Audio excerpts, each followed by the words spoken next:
Pai de infinita bondade, nos auxilie no dia de hoje. Vamos iniciar nossas reflexões com a leitura daquela inscrição que se encontra em Mateus, capítulo 7, versículos 13 e 14, a porta estreita.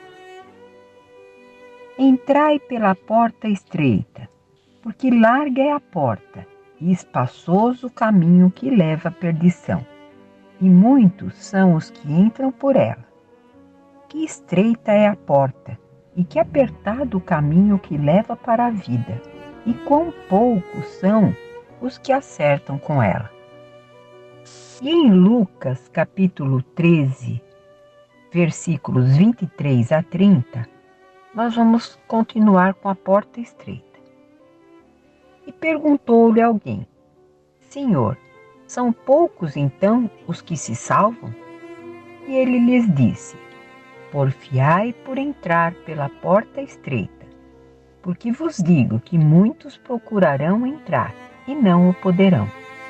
E quando o pai de família tiver entrado e fechado a porta, vós estareis de fora e começareis a bater à porta, dizendo: Abre-nos, Senhor.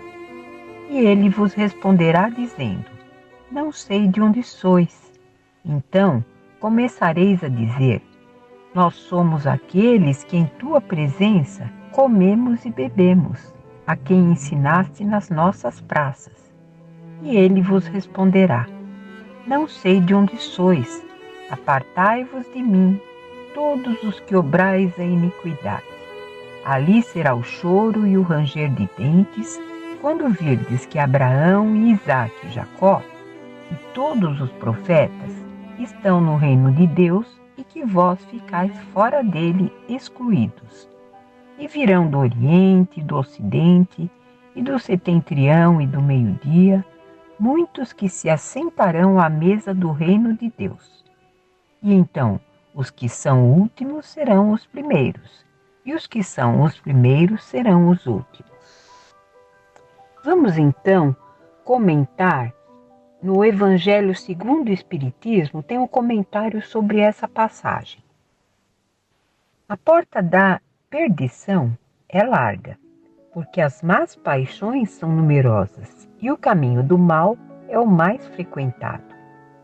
A da salvação é estreita, porque o homem que deseja transpô-la deve fazer grandes esforços para vencer as suas más tendências, e poucos se resignam a isso. Completa-se a máxima: são muitos os chamados e poucos os escolhidos. Esse é o estado atual da humanidade terrena, porque sendo a Terra um mundo de expiações, nela predomina o mal. Quando estiver transformada, o caminho do bem será o mais frequentado. Devemos entender essas palavras, portanto, em sentido relativo e não absoluto. Se esse tivesse de ser o estado normal da humanidade, Deus teria voluntariamente condenado à perdição a imensa maioria das criaturas, suposição inadmissível, desde que se reconheça que Deus é todo justiça e todo bondade. Mas quais as faltas de que essa humanidade seria culpada para merecer uma sorte tão triste no presente e no futuro, se toda ela estivesse na terra e a alma não tivesse outras existências? Por que tantos escolhos semeados no seu caminho? Por que essa porta tão estreita que apenas a um pequeno número é dado transpor, se a sorte da alma está definitivamente fixada após a morte? É assim que, com a unicidade da existência, estamos incessantemente em contradição com nós mesmos e com a justiça de Deus. Com a anterioridade da alma e a pluralidade dos mundos, o horizonte se alarga. Iluminam-se os pontos mais obscuros da fé.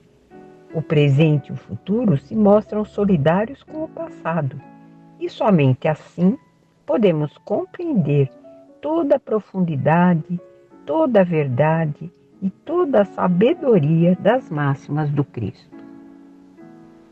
Vamos então comentar sobre essa passagem. Com referência à porta estreita, essa é a opção mais difícil de tomarmos, porque ela nos faz escolher pelo sacrifício de todos os nossos interesses que ainda são inferiores. Num mundo de provas e expiações, nós ainda habitamos, e ele está apenas acima dos mundos primitivos. Não nos enganemos quanto à nossa posição na hierarquia dos mundos. Vivemos ainda mais próximos dos instintos do que da tão sonhada angelitude. E com certeza Deus não se enganou a nosso respeito. Se estamos aqui inseridos, é porque ainda temos muitas lutas pela frente para melhores conquistas. E é por esse motivo que a maioria de nós vai tentar transpor essa porta estreita e ainda vai falhar. Porque a porta larga é espaçosa e a passagem pela porta estreita muitas vezes não tem testemunhos. E somos nós apenas. Com muita razão, muito esforço, somos nós que vamos conseguir atravessá-la, mas com muito sacrifício. E Manuel Filomeno de Miranda fala que o mais difícil para nós é sacrificar os interesses inferiores para que essa porta estreita possa ser transposta. E qual a razão para que a gente sempre opte pela porta larga? E sobre esse tema, no livro No Mundo Maior, de André Luiz, pela psicografia de Chico Xavier, o instrutor Calderaro, no capítulo 3 dessa obra, ele vai falar sobre a casa mental. Ele vai falar da facilidade com que a gente construiu essa porta larga. Então ele fala a André Luiz a respeito da formação do sistema nervoso central. Vamos lá então. Não podemos dizer que possuímos 3 cérebros simultaneamente. Essas são as palavras de Calderaro. Temos apenas um que, porém, se divide em 3 regiões distintas. Tomemo-lo como se fora um castelo de 3 andares. No primeiro andar, situamos a residência dos nossos impulsos automáticos, simbolizando o sumário vivo dos serviços realizados. No segundo andar, localizamos o domicílio das conquistas atuais, onde se erguem e se consolidam as qualidades nobres que estamos edificando. No terceiro, temos a casa das noções superiores, indicando as eminências que nos cumpre atingir. Num deles moram o hábito e o automatismo. No outro andar residem o esforço e a vontade. E no último demoram o ideal e a meta superior a ser alcançada. Distribuímos desse modo, nos 3 andares, o subconsciente, o consciente e o superconsciente. Como vemos, possuímos em nós mesmos o passado, o presente e o futuro.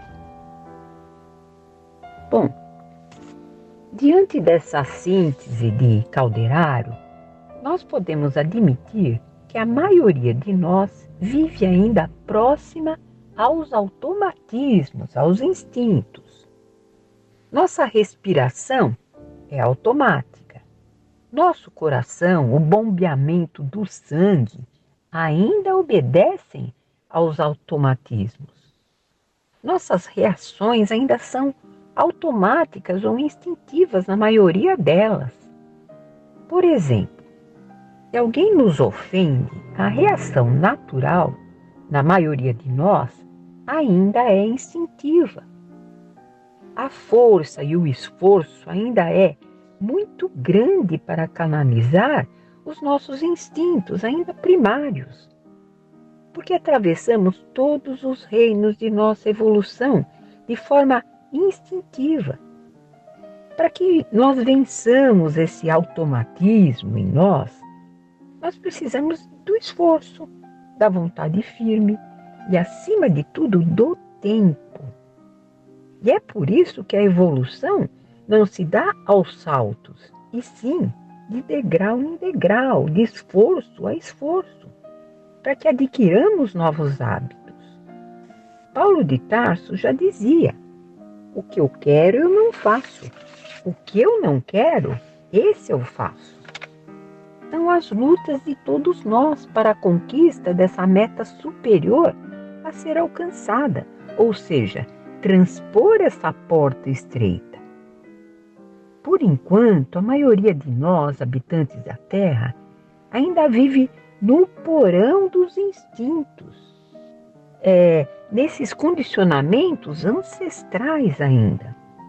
Mas uma grande parte de nós, utilizando muito esforço, vontade de lutar contra as nossas tendências e nossos automatismos, além de muito estudo e reflexão, a maioria de nós ainda já vislumbra metas a serem conquistadas e fariam parte dessa porta estreita. Essa seria a meta mais nobre do nosso espírito em evolução. Afinal, se a Terra caminha para a regeneração, os espíritos aqui precisam evoluir junto com ela, junto com a Terra. E como já dissemos, nossas tendências viciosas ainda vão ao encontro dessa porta larga. Então, o que seria essa porta estreita? Seria uma desconstrução de hábitos arraigados que se encontram no inconsciente de cada um de nós. Bendita doutrina espírita que nos explica a construção desse egoísmo em nós, decorrente do nosso instinto de sobrevivência ao longo da nossa jornada evolutiva e que precisa ser desconstruído para que possamos alçar esses voos mais altos. Pai nosso que estais no céu, santificado seja o vosso nome. Venha a nós o vosso reino e seja feita a vossa vontade, assim na terra como no céu. O pão nosso de cada dia nos dai hoje, Senhor. Perdoai as nossas dívidas assim como perdoamos aos nossos devedores.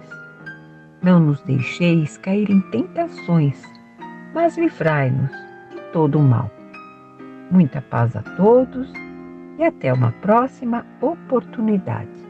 Que assim seja.